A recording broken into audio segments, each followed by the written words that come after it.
That's right. The shot that BLG have is as gorgeous as this one. A shot at getting into playoffs here, as they've entered Shanghai to take on Rogue Warriors and have already set up the series 1-0. Hello and welcome back to the LPL. This is Raz. My name is Sylas. And that was a good game. Good game for ADD and Kuro, where Kuro picked up our MVP. Boom! Let's throw it up, Sylas. Yeah, like that Irelia play during team fights was slick. So Yeah. it was definitely between him and ADD. They both had exceptional games. True. But he came in team fights, and I thought he was super clean on his Irelia, so it made a lot of sense. Well, quadra kill picked up there in the first team fight, and BLG, alongside Kuro, solidified their lead. And getting a closer look at Meteor and ADD once again, and how they played out this early game. Look, they just outright bullied Holder. Holder played that initial one really well, Yeah. so it made it contentious. This time around, you also saw him going down bot side, really well played to be able to hold him down. And then going forward, it was a slow game. I think that's something that fans will recognize, and it was more so on execution on bigger team fights that you normally see in the spring split from BLG and Sunny. Rogue Warriors are definitely kind of playing that style, and I thought that they were doing a great job up until this point, where they lost numerous people on the outtake. And then take a look at this. This was my favorite part of the entire game. You know, Aatrox gets thrown up through the Gragas cast, gets tackled by the Cannon, and then the full all-in from the Irelia. Yeah, the three-man ultimate. And what I noticed in this fight is Blade Caller resets one by one, getting the kills. And it was just fight after fight. Good setup by the Jarvan initially, but already take a look at ZWuJi's HP bar. Like when the cast literally hits him in the head. Yeah. And then from that point forward, what does he do? He doesn't feel comfortable enough to walk forward. It's far too much of an open space where, you know, people can just... I don't watch football, but you're going to sack him. Like, that's what it turned out. The Kench could just, like, run under the guy's leg and be like, well, I'm on you now. Yeah. No That's what it turned into. Unfortunate from, you know, Rogue Warriors that they didn't get themselves to a good enough lead, and they ended up losing it in the replay that we saw a little earlier on. But there's a lot to be confident about. Yeah. Like for Rogue Warriors, it felt as though Holder had a great understanding of how to being able to like absorb early pressure when he had that trade up in Gragas on top lane. And turret plates were taking down bot side, early dragon, they were slowing it down. All of that was going well in favor of Rogue Warriors. These are lessons that they're really taking into, and they have a lot of time too. Remember, 4 sets left to play. Well, this one being one of the 4. I mean, they do have a lot of time. They have a lot of sets, but in a short amount of time. Remember, it's only a week and a half. So, with the time's up for contention there. This is going to be a good workout period. True. Just because next one's going to be against Team WE. That one matters a lot. Yeah. They're trying to vie for that 8th place spot. So for them being able to take Team WE down, they don't have a lot of sets underneath them, have 2 sets to go. Going to be important for Rogue Warriors. But we're just talking about current play. This is great play. But once again, take a look back at the draft. Don't pick Jinx that early on. Yes. Even if you see the Varus is not the issue. The laning phase is not going to be my concern when you have a Tahm Kench right next to you. Of course. It's the entire damn composition that they're going to be running. Of course. And so there's going to be a time where you go into second phase and say, I know for certain they're not going to be banning Jinx. Yeah. That is not going to cross a single person's mind unless you're going up against Team WE. And so at that point, you're like, okay, well, let's, you know, if the Jinx doesn't make sense here, run a Tahm Kench, turn it into a poke lane. You can go for a Tristana, go for an all-in type, right? You actually have so many more ADs you can go for just because you have a Tahm Kench by your side that can save you up until that point. So I think that going Jinx really just boxes the composition. It bottlenecked them, right? Like it bottlenecked them into playing one thing. Yeah. Whatever is a pretty slim window that you can play through. Yeah. That's what was happening here. So I'm not too much of a fan of what Rogue Warriors as a team was trying to achieve. And look, now they're changing it up, not by draft, but at least by players. We have Killua coming in for game 2. We got WeiYan coming in once again over the top of Varus. So yeah, there's a lot that's going to be changing with 2 new players in the mix. I'm not too much of a fan of the fact that Rogue Warriors have been swapping supports. I think junglers makes sense, right? Haro came into the league initially not playing as well as you'd want him to, not communicating, it would seem. And to be fair, in spring he wasn't playing as well on EDG either. That's when Clearlove came in. Very true, very true. But in terms of the supports, I actually thought that Killua was playing very well last split, last season. Not so much because he was alongside SMLZ and they had some issues. But last split, Killua really turned into a leader. Yes. This time around, every time he plays, he's looking good. Every time Huang Guy comes onto the court, he actually has pretty bad time in laning phase. So I know a lot of the times the decisions are literally based off of what they do in practice on scrims rather than what's happening on stage. But it didn't make too much sense for me about the swaps when they were initially happening. Yep. Don't make too much sense right now. I just want to be able to see the 2v2 working out well in favor of ZWuJi and Killua and still have that little bit of bite in the laning phase. Especially with Killua as well, because Killua's been a, you know, Rakan, just talking about champion pool, it's been this Rakan lane, one of the few still left in the league. So for ZWuJi, once again, I go, okay, how's he going to play with Killua? I think it's story time here. You know, I remember when Rakan initially released as a champion, a lot of people didn't fully understand him as per usual, just simply because he had a lot of mechanics he can roll into. Wanted to find his place in the meta, being an engaged type champion, but also was incredibly squishy. Like, a lot of those questions came to mind. And if you look towards, you know, Korean solo queue, where a lot of, you know, Chinese players tend to play anyways, he, in my mind, had the best Rakan I've seen on release. Yeah. He was exceptional on the champion. At the time, he was playing for Young Miracles. He was actually, a lot of the play that he was exhibiting there was the reason why he was getting picked up into Rogue Warriors initially. He was just a damn good player. And so a lot of the questions mostly happened due to the synergy that he didn't have with SMLZ on Rogue Warriors, and now that he's been on this new shape on RW with ZWuJi and the fact that Spring Split, he actually looked so good. This is actually the first time we're getting a very honest take of Killua as a player. Yeah, very well said. I think for Rogue Warriors as well, that's what we need right now. That's what I feel like I need, because they're not on death's door, but here in this series, at the very least, one that they need to obtain. You know, bringing in Killua, an honest take is what will put Rogue Warriors to a Game 3. Yeah, I'd just like to see no nervousness, none of the sort. You just want to be able to see the team play at 100%. Which is mine. Just take both. I'll take this one. No one needs to know. Put your name on the cup if you want to be able to claim it. Otherwise, we're taking a sip out of both. All right, here we're back. Back in action. So, 2 substitutes here for Rogue Warriors. WeiYan as well. We didn't get a chance to talk about him as much, considering that, you know, we have seen him before. He played in the very last series for Rogue Warriors too. And now coming back into action. Remember, this is the big Olaf player, an aggressive jungler who, you know, made his way onto the scene here in 2019. He definitely has a different pool. You're right about the Olaf. To me, my mind kind of darts towards the Karthus that he initially picked up. True. He has a champion pool that he's pretty damn comfortable with. There's a big difference between what he plays and what Kuro certainly comes out with. And I think with WeiYan, what we need to see here is more so, I mean, less of the champions that he's coming in with, and more so the perspective that he had while he was in the back watching the game, especially since the game was actually heavily focused on communication with the supports, how slow pace it was on, you know, just having a good understanding of how the Dragon setup go for. And I think coming into this game now with the support, I love the fact that that conversation should have happened alongside the coaching staff. And I think they should be coming into this one. I'll fix it. At least a little bit more prepared. Killua just needs his mic adjusted, so as he jumps on the Rift as well. Quick reminder for you all as well, WeiYan as well as Holder. I did play on Rogue Warriors Sharks together in the LDL, so they've got that history together, they've got that synergy, and still excited for where this can go, because as you mentioned, the first 10 minutes against BLG looked great. Let's see it advance. Let's see those fights be challenged, and Rogue Warriors pull this to a Game 3. And I think the way it starts to get challenged is being prepared for literally anything. And when I say that, I mean, you saw what the Dragon fight looked like.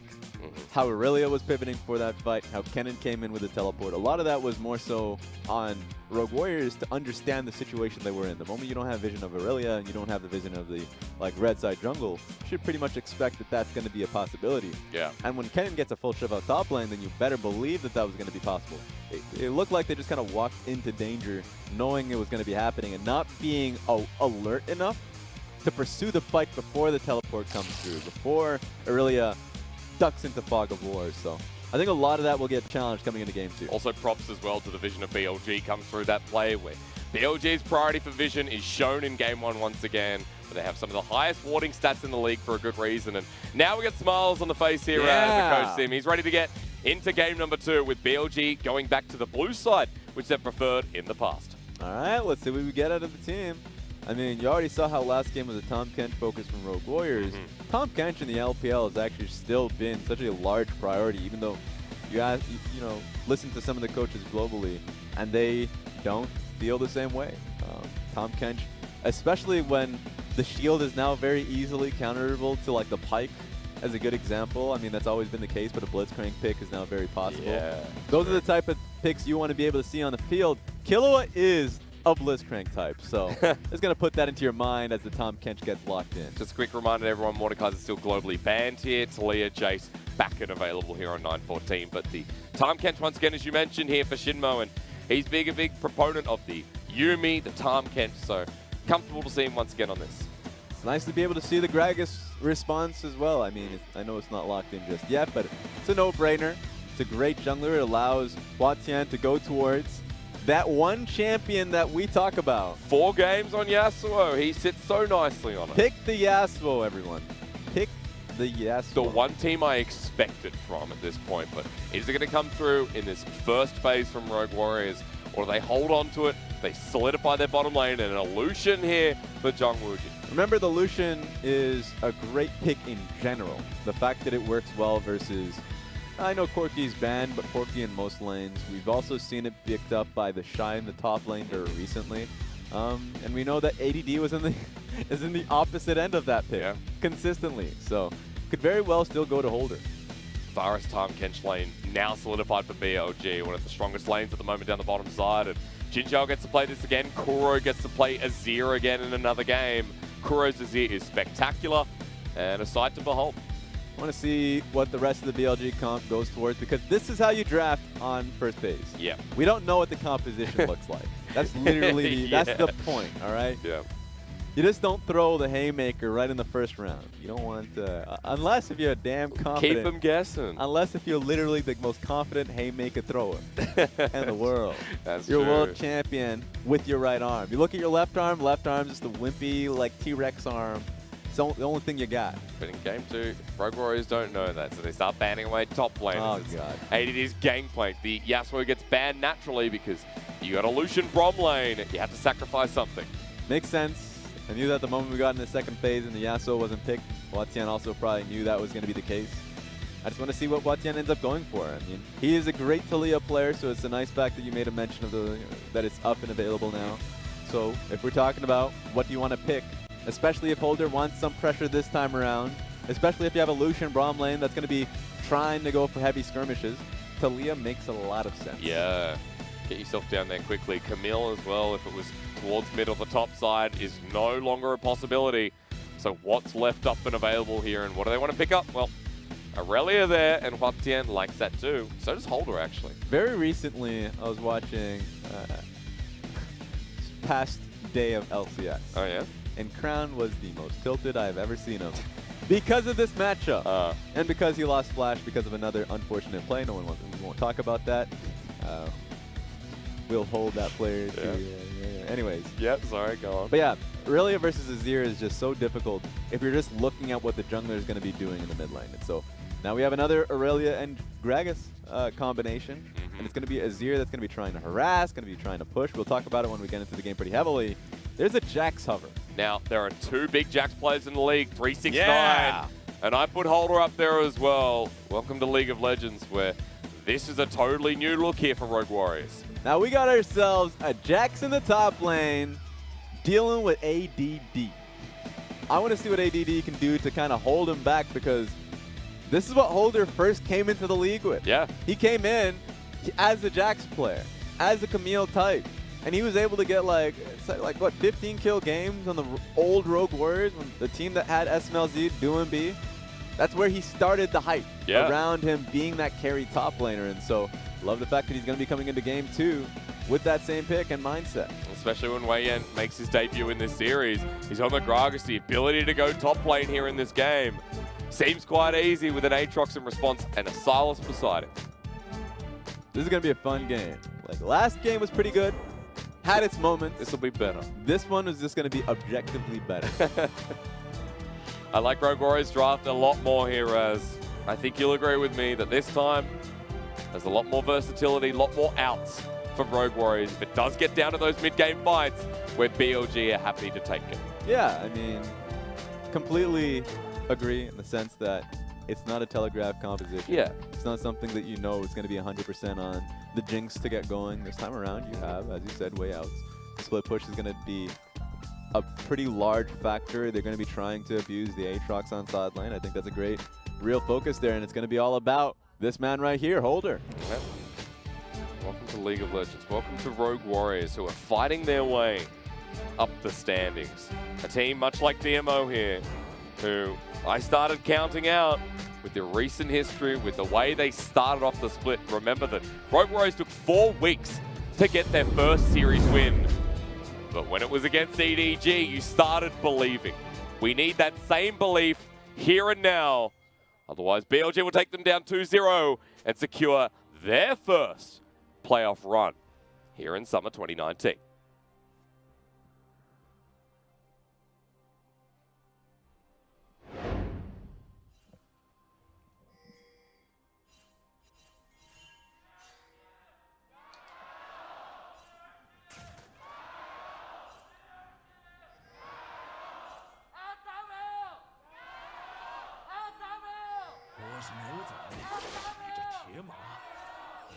Well, keep the chance going because Rogue Warriors are setting up for an invade.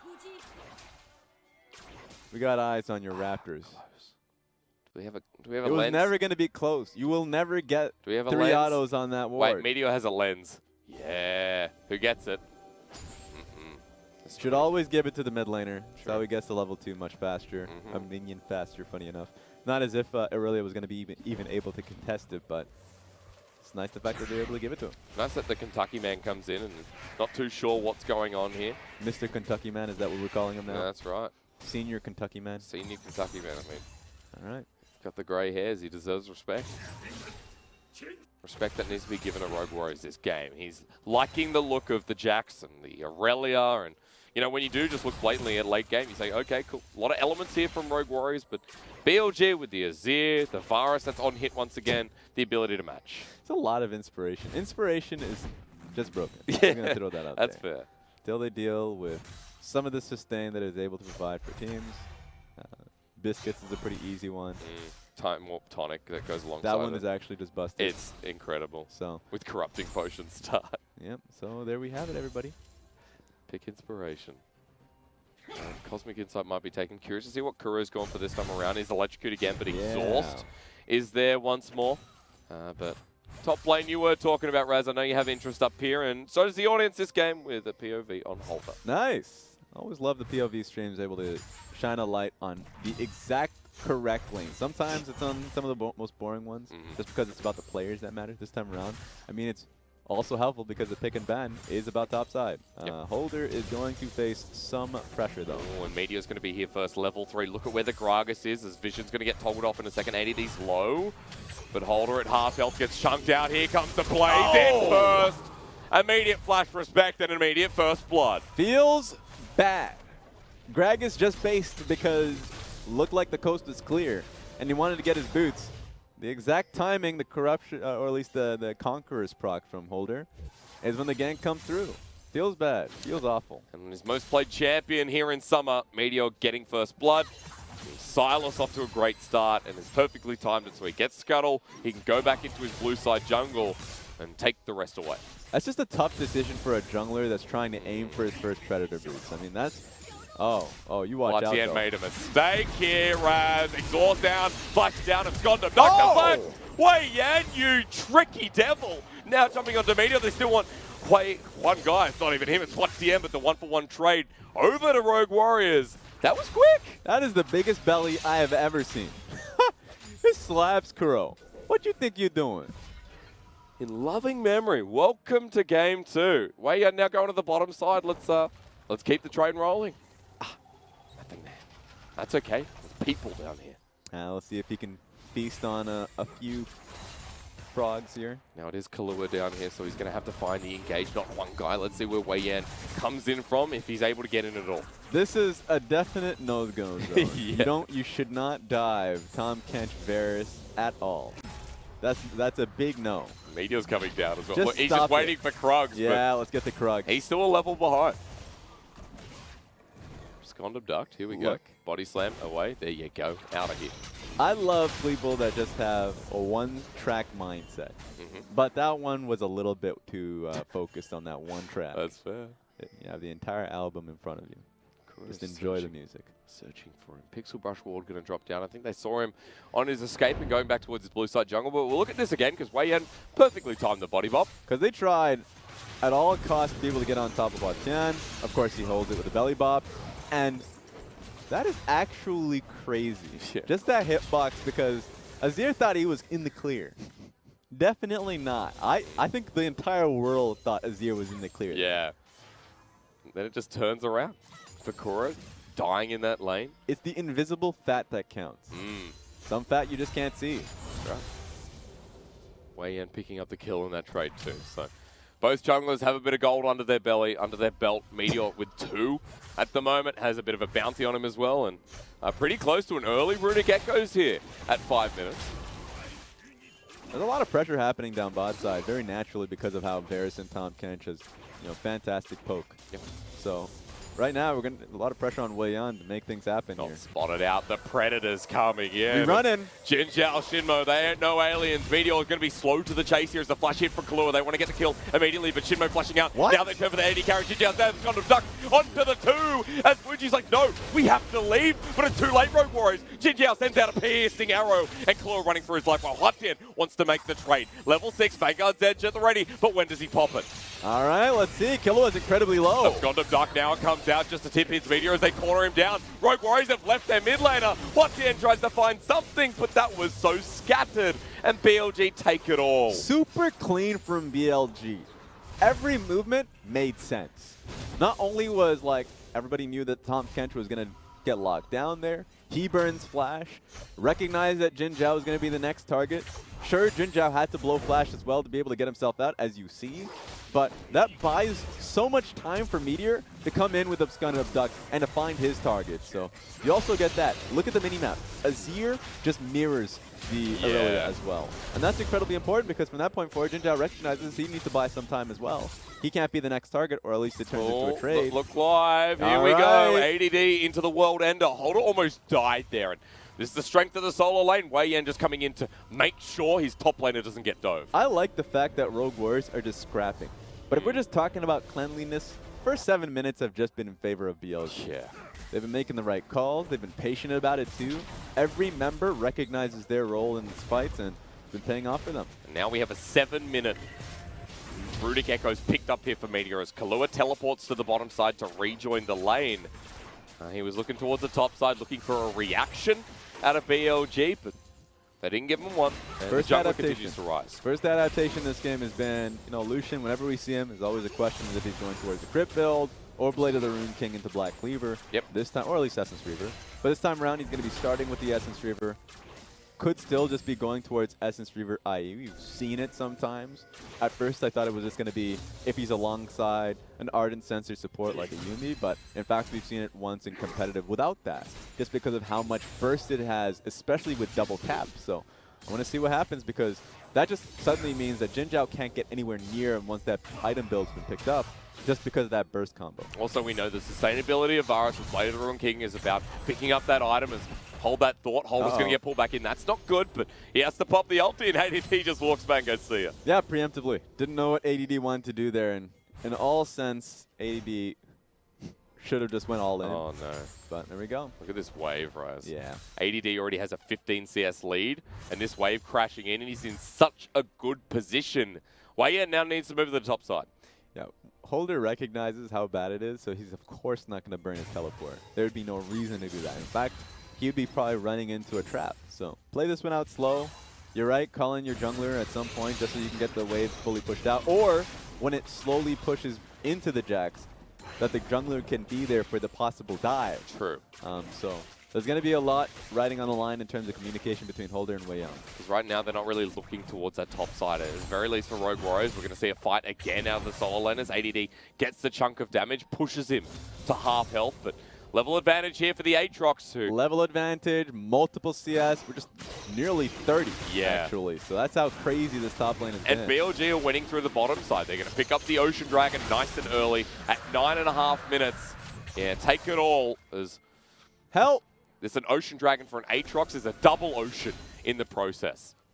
This man is just at least just not only gurgling, he's been just drinking like his corrupting potions consistently. He's almost out at this stage. So finally the jungle's here. We called on it.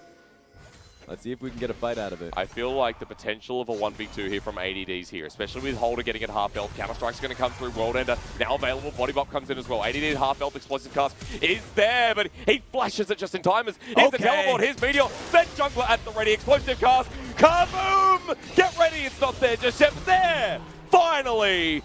I was early, I know, but BLG fighting back in the mid lane. It's Kuro on top of HuaTian. They both ult each other, but BLG wants to win across the map. The moment the junglers show up topside, Kuro and HuaTian just go at it too. I still love it for BLG. The fact that BLG were able to hold their cards there, Meteor was able to come up and help. But Jinjiao is in a pretty risky situation. He doesn't have ulti Raz. Holder teleports in, but he just wants to wave. He's like, nope, ADD's matching. I'm out of there, and now he has to run. Yeah, I don't know if WeiYan can get out of this one. Abscond Duck, he just wants to find WeiYan. Blocked well by the Braum, but Killua wants to re-engage. They finally win this fight. The Fisher comes down as well, and that's a kill. A big shutdown for ZWuJi, who sends out the culling and pals them away into the corner. Good response, RW. Yeah, BLG have been doing a great job this game, just straight out counter-punching.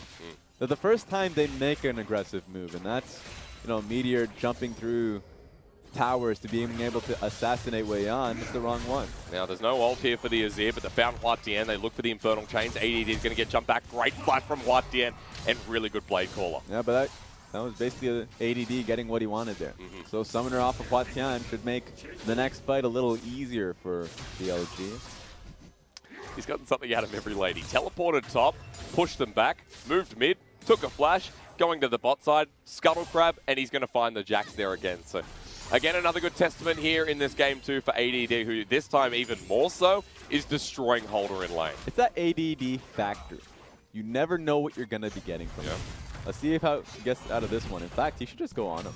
Yeah, look, this is a Ninja Tabby versus a Kindle Gem Phage Aatrox, who almost has the World Ender up available. WeiYan coming in. Predator proc. There's the ulti finally coming through. In a 1v2, it'll be fine, but a 1v3, maybe not. Mid is going to join the fight. Give the numbers back over to BLG. ADD looking at Duck. That's good force. Duet locks him in a corner, but the healing's not there. Meteor comes in and trades 1-for-1, but now HuaTian wants to re-engage. No Vanguard's Edge to follow up, though. This is just insanity from Rogue Warriors. They keep pushing for fights to try and get on top of ADD, and they're just flat out losing across the map because of it. Azir's able to push on mid lane. I think he gets a turret plating out of it. Let's see what he... No, he shouldn't actually, but... Oh, wait. He will. Yeah, there we go. He's Even got worse. the Nashes too completed already, so easily for one, and he'll have to leave before the second. Turret plating through mid, an immense amount of pressure through top lane. Just seems like Rogue Warriors are desperate to get anything back in their favor. ADD has just outright been outplaying Rogue Warriors this game. It was soon as Meteor... alongside ADD, picked up those early kills, the assists on the Aatrox. Now 5-1. They're trying to shut down BLG before they can get started. And it just seems like it's too late as a Force Duet. Once again, we're fighting. Good ult from Kuro. Descended towards jungle. Oh no, indeed. Abscond, ducked, and spin it around. Meteor killed number 6. Yep, this is a frustrating one for RW. It feels like whenever they go for a punch, the counter punch comes right immediately afterwards. It's swift, and WeiYan's going to feel it. Yeah, he's 2 levels down, Raz. What do you do here? What do you do? You lay down and die. 7-1. Let's keep counting it up. Well, it's going to mean that the duo lane of Rogue Warriors need to get the hell away from the tower up top lane. They just got your jungler, your entire red side jungle, actually mostly unwarded. So you're in pretty risky waters. Almost 5,000 gold lead here for BLG at 14 minutes. As Holder gets pulled back in with the Infernal Chains. ADD needs to walk out of turret range, but he has ult. If Holder sticks around, he will die. I love the fact that we opened up the series talking about Meteor being top 2, maybe top 3 junglers in the league. And he's 7-1-1 at this game. Yeah. And he's been outright dictating the pressure, helping out ADD when he's felt necessary. Has been mirroring Gragas pretty easily. Found a nice gank through mid with the Azir ultimate. Nice. This was just really well done from Meteor. And if they missed the kill, guess who was coming in just in case? So, great communication across the board from BLG. Really, the pathway was blind, but it's just knowing out of the lack of information. 7-1-1, 6 stacks on Darksteel. Morellonomic on second here for the Sylas, who is what is that, 40? 40 CS ahead. A little bit under at the moment. So Gragas not having a good time. Another welcome to WeiYan coming back into the LPL here for game 2. And it's usually easier playing the far more aggressive style. Looking for ganks in lanes, right. Like trying to find a fight around multiple engaged targets, right? That's what Rogue Warriors are trying to do. And it just feels like on their point of view, whenever they go for that fight, they get responded to. Now, Meteor is going to just go straight in on them. They're so far pushed up here, Raz. Meteor jumps in. Great double ulti. It's blocked away by the Braum, but Killua's in a lot of trouble. At half health, they're looking for the trade kill. They might be able to find him, but the Culling comes down. Aimed towards the Azir, but they just pop him back. ADD comes in for the fight, and Rogue Warriors, with 3 members, want to take it as well. I don't know about this one, Rogue Warriors. I think you should think twice about this one. Ward was dropped on down. Jinjiao does not have teleport for another 15 seconds. All right, here we go. Meteor jumping in. Absconded duck, the first portions used. ADD channeling for, but BLG are like, nah, forget the fight, I'll take mid turret. They're playing chess. That's what BLG is doing. Okay, calm down, HuaTian. 6th-dimensional chess from BLG, and it's 1D from Rogue Warriors. There's no calm. There is no calm from this man. He's 1-4-1. What was he doing? When that Rogue ward Warriors, that minion didn't need to die, but it seems like Meteor's very close to it right now. well said. BLG backing away from this turret. Meteor took too much from the chunk, but the inner turret in the mid lane went down. Top lane took a beating, and let's look at the gold once again, because we're almost at 10,000 at 16 minutes. I agree with Mr. Kentucky Man here. Yeah. I think he's very accurate with his assertion. 84%. Uh-oh. But is it really a pick? Nope. Kuro knew all along. Get back. Oh. It hurts. Are Rogue Warriors going to get to their second items this game? Big part of me says no, because right now they're struggling to get their first outside of the Gragas and Lucian. I mean, let's have a look back at this, because Meteor right place, right time once again. So, long lane. Very long lane. Mid lane was shoved out pretty easily too, so Kuro just comes up to the top side of the map. Rogue Warriors must be thinking this was going to happen. And they just thought that they had the protection of their mid side of the map, but take a look at this. And BLG can keep fighting here. Take the Jax ulti away. Meteor pops it, sends himself in, and Holder only survives after flashing away. A great flawless duet, but BLG constantly on the hunt, and there's no way this game ever slows down. Look, as the wise man once said, was it yeah, whoop, whoop, how you like me now. Make one false move, I'll knock you down. Search him up. That's just based off the quote. You might know who it is. But right now, Rogue Warriors are making multiple false moves. Was to live by here in this game. Double Ocean going to be achieved. Rogue Warriors backing away from this. Infernal next. You keep counting them down. BLG heading towards the bottom side now with XinMo and Jinjiao between lanes. It's 2-item Varus, who has the versatility of a Tahm Kench beside him. And BLG, what a game this would be to secure their playoff run here in summer. It's a pretty emphatic answer, especially since like the next opponent, RNG, is one of them. We'll see how this one goes. Well, it was IG first, Rogue Warriors second. They're going to look to take down HuaTian as Chains Corruption slows him down. Rogue Warriors wanted something, but were denied again. But remember, this is a great answer to the next opponent. Like RNG is going to have to look through this bot and says, what is a weakness of BLG? Yeah. You know, who should we be looking at? Maybe even ADD, locking him down, because right now, Rogue Warriors cannot do that. That is an ultimate burn by the Lucian again. Feels like ADD is just that mosquito that is literally impossible to kill. Yep. Oh, take a culling. Remember, it's AP. WeiYan. Yeah, it's like mini Lucian 2.0 as the closer cast is denied by going into the golden compass. He will die in the end, though. So 8-2 now, taking his second death. It's the least Rogue Warriors can do. This is a fun game. You can say that. You can say Help! that. RW wants out. Get me off the rift.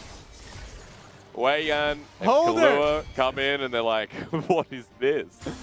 Oh my god, please. It's actually just crazy how outclassed they look right now. Yeah. All I gotta say is, he just slams him. At least they got him as a response. But right now, Meteor is feeling himself. Yeah, as he should. 8 kills on the board, and we haven't even hit 20 minutes. What the hell? Yeah, don't get close to the Tahm Kench.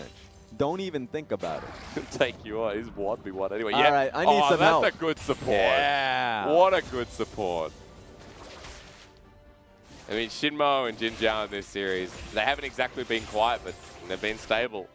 There's been so many good elements of BLG. I don't feel like you need to talk down to anyone after this series, which is always a good sign, that the whole map is cohesive and that BLG are working as a unit rather than just strong elements. Yeah, like there's one great example of a team that have been known as the Machine. You know, a team that has been, you know, they throw in new cogs, new rookies and everything, and they work out just as fine. And that's EDG. Yes. But BLG, right now, looking fantastic. Yeah. How you doing, by I mean, the way? HuaTian tried so hard for this. He tried so hard to get Kuro, but Kuro just played that so well. Rogue Warriors are coming to the top lane, and they're going to find one. Meteor goes down once again, and Kuro comes in. Chains of Corruption are great. BLG, you know they have this fight. They can lose 3 members, and they still have this fight.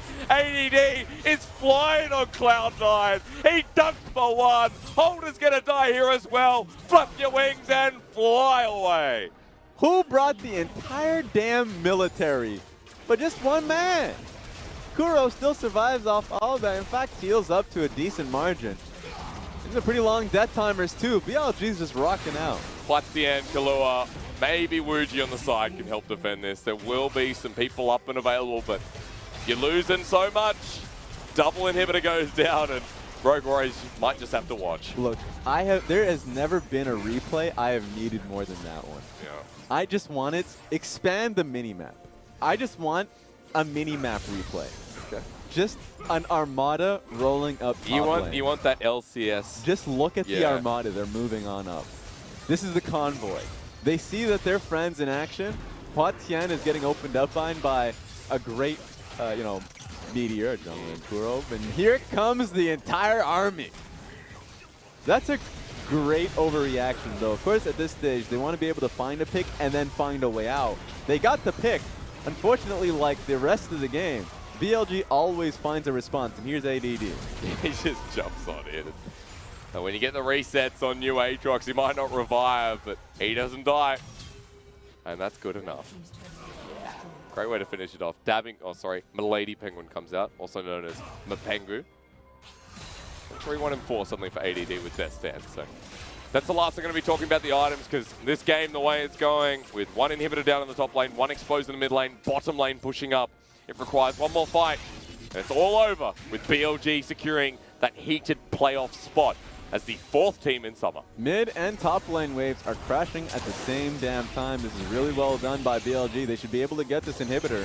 They push Holder off the wave. Culling's going to come through, does no damage. Chain of Corruption used here by Jinjiao, so at least an ulti that's going to take away the pressure from Rogue Warriors, but waves are crashing in and ADD is going forward. All right, top lane wave. It's not big enough, but at this stage in the game, Rogue Warriors, if they get opened up on once, wow, they're flash starting to fight. ADD. How many shields though does Killua have? He puts out the collection push. ADD is going to die. That's a good ulti as well to separate them all. Rogue Warriors might actually have something in this fight, but Meteor jumps in, and suddenly you say no. Maybe they don't. Kuro forward as well, and the soldiers at the ready. Yeah, he didn't get the full engaged in. I think he wanted to follow the soldiers. He also had the Azir sec ready, but he's dealing enough damage as is. Doesn't have flash, might not need it. Charging forward still, 3rd inhibitor's going to go down, while BLG's mid laner is taking the rest on. Meteor's going to do the same as well. Jumps into Holder and he's gone! He smacked BLG, sent one backward, and that's a perfect ult from the Azir. They may be low, but into the stopwatch Kuro goes. Meteor jumping forward, tags on in. BLG can do no wrong. They can only go forward. This is going to be the game, and why BLG are stopping, I don't know. Yeah, they don't seem unstoppable. Oh my goodness, please. It begins. My words have no meaning, but I can say one thing that'll have impact here, and that is that BLG redeemed themselves from summer, or spring rather. And here in summer, they launched themselves into playoffs for the first time in 2019. This was wonderful from BLG. The fashion they did it, easy. But the fact that they were able to nail a playoff spot where Spring a lot of the members on that team felt like they should have been able to make it into the playoffs with how well they looked. They looked like a top 3 team in Spring Split at the very end, in the final weeks. But consistency is what mattered. Yep. They have landed consistency this time round. They have great members across the board, and they've really rallied. So good job from BLG being able to make it into the playoffs. The quality of play from the solo laners and that new jungler in 2019. That's what I'll be looking forward to going into playoffs. And people will ask me, or at least ask anyone on the team, what is the weak side of the map for BLG? And you start questioning and going, well, I don't think anywhere's really weak. And while it may probably be the bottom lane, a lot of the times you say, there's quality down there. There's just good players all around for BLG playing to their limits. Yeah, we saw the split stats for Jinjiao in particular, and his stats have been phenomenal. I mean, at the end of the day, this team has been successful, and a lot of the stats will show positives for how Jinjiao's been able to perform, especially up against some of the stronger bottom lanes in the split. And so you look towards the bottom side of the map, to your point, and yeah, BLG looks great. You look towards the top lane, and ADD at times looks inconsistent, but for the most part, there's a reason why he's able to nail in MVPs. You'd expect this game to be another MVP performance to him, I'd say. Oh, actually, no, it's going to be the Meteor for the majority of the game. It would have to be Meteor. But a lot of the times he's playing really well across the board and being able to play the weak side of the map. So great job throughout the team. I think they play a very difficult style very well, and it's going to run loops around some of the teams in playoffs now that they've nailed that spot. As you mentioned, a team like RNG will be looking at them and going, well, how do we deal with BLG? Because that was an incredible series, a 24-minute game.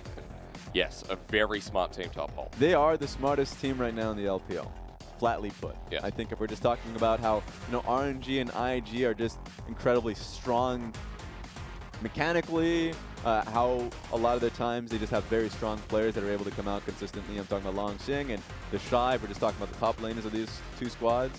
And if we're looking towards the bottom lane, of course, Jackie Love and Uzi will be able to consistently show strong performances at an all-star level. But BLG were able to bring in members that have had very splotchy histories. Yeah. Bring them together, and they look so well coordinated. And once again, Coach Sim by their side, very consistently strong drafts.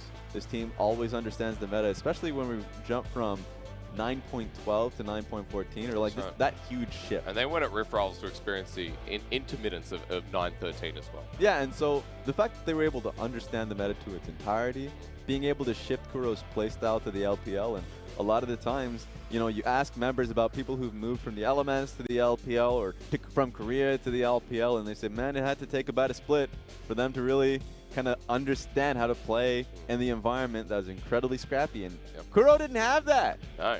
Kuro just performed. And so it's exciting to be able to see this team going forward. Playing, as I said, and I've constantly said, to their limits. So I also want to take a quick look back at, for BLG, the journey that they've had and how they got to this point, because just quickly before we move on, we find out MVP. At the start of the split, I thought we were going to, be in a similar position. I thought it was going to be the 9th, 10th place that they would fall short. But it was Meteor playing to his best. Meteor playing similar to what we saw at the end of spring that carried over. And that kind of changed my opinion quickly. Yeah, if I'm going back to my preseason ranking of BLG in spring split, I had them going into, I think, 8th place. Okay. 8th or 6th, around there.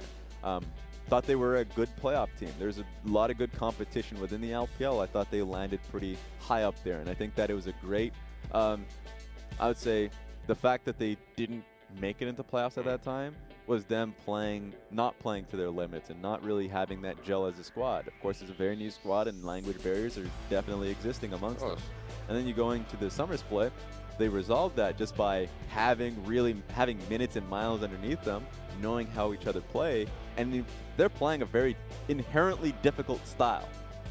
And then, of course, having time underneath them, there's no pressure. Yep. The pressure is just really understanding basically what your role is on the team, and I think they've done just that. Especially in this series. I mean, like, that game too, I don't think we've seen a slaughter like that in quite a while, to be quite honest.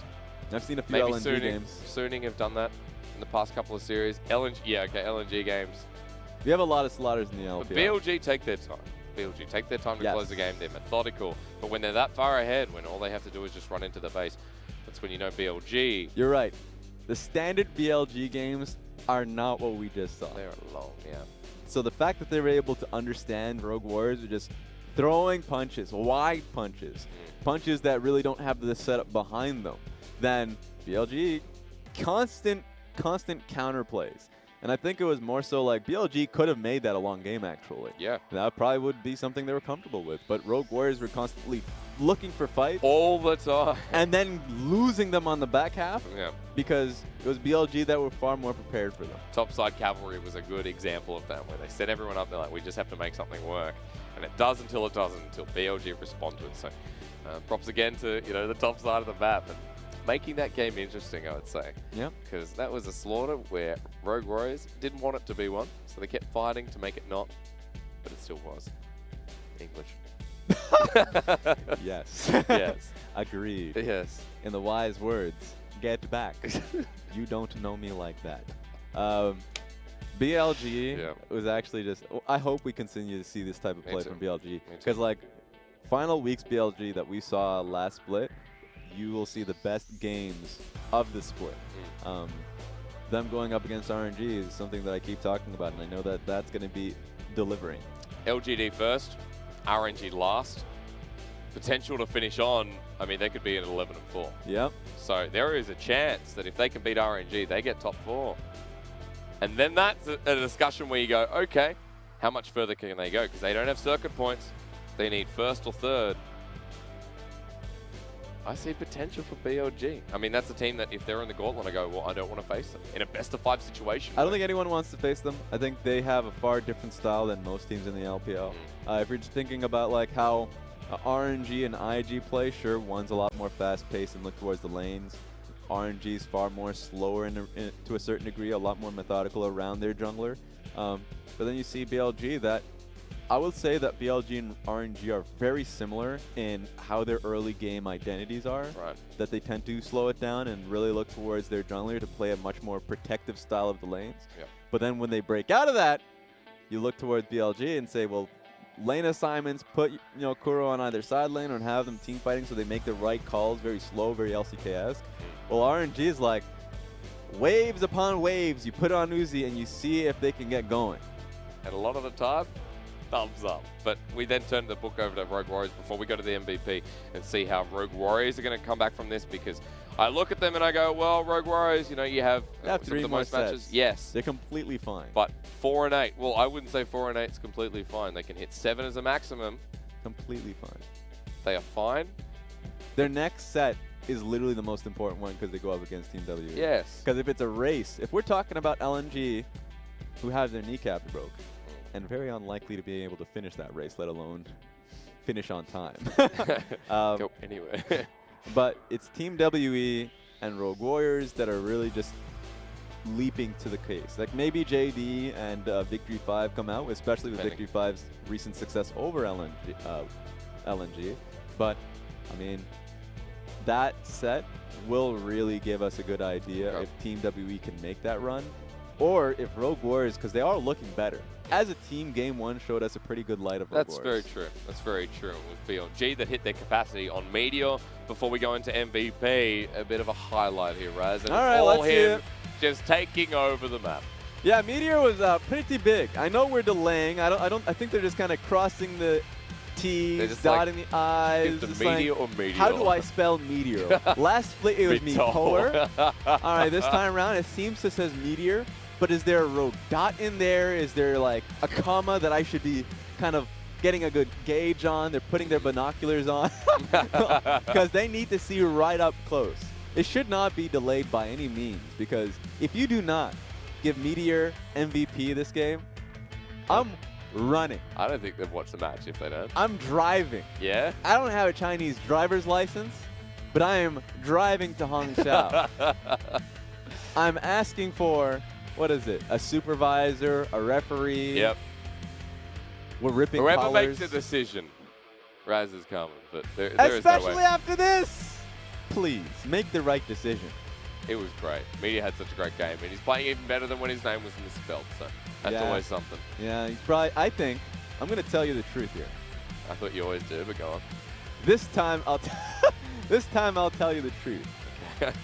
having your name spelled incorrectly takes your groove away. Yeah? That's when you play worse. Have you got first If I go into game and if my name is Roz, I'm not playing well. I refuse to play well because of someone else's mistakes. Right. Or if they misname like to Benito or something, I have a real issue because that's already taken by a poor person in history. I don't want my name being associated with that person at all. Literally a fish. Thank you. Thank you. And you know what? Yep. He played like a real leader this game. He did. He really did. 26%. And history will look down upon him very nice and kindly.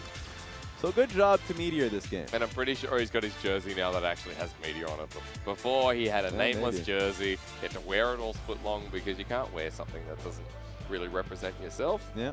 So burn the jersey is my You don't want that jersey around. It's bad. It's bad vibes. You do it not. Really is. You definitely do not. Congratulations to Meteor. Our next series, Raz, we'll be going into is RNG and DMO.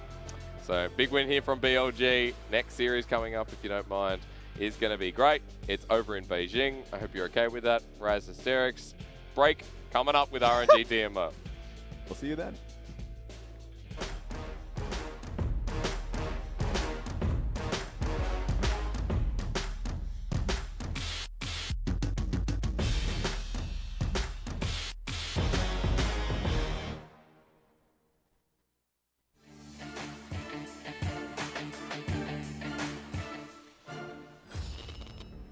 Another one gets closer to you. Change trajectory. Yeah.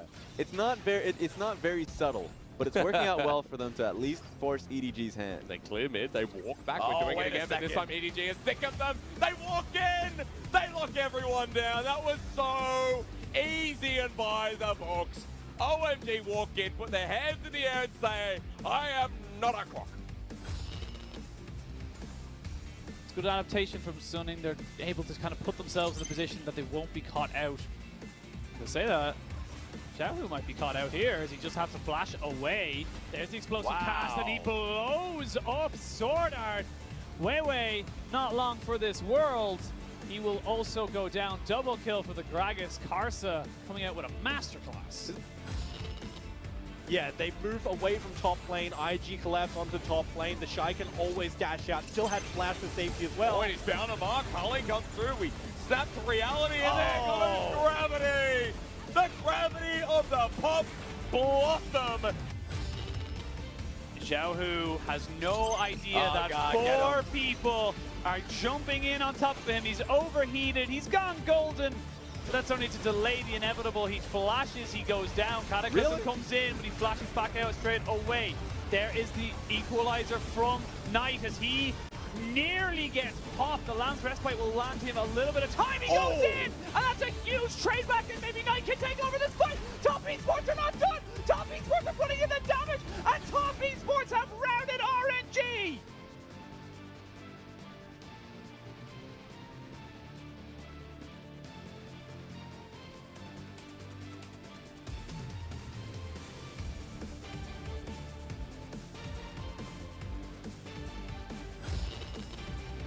The most important part of this game right now. Oh, Karsa goes too far. Karsa has to be devoured, and that's what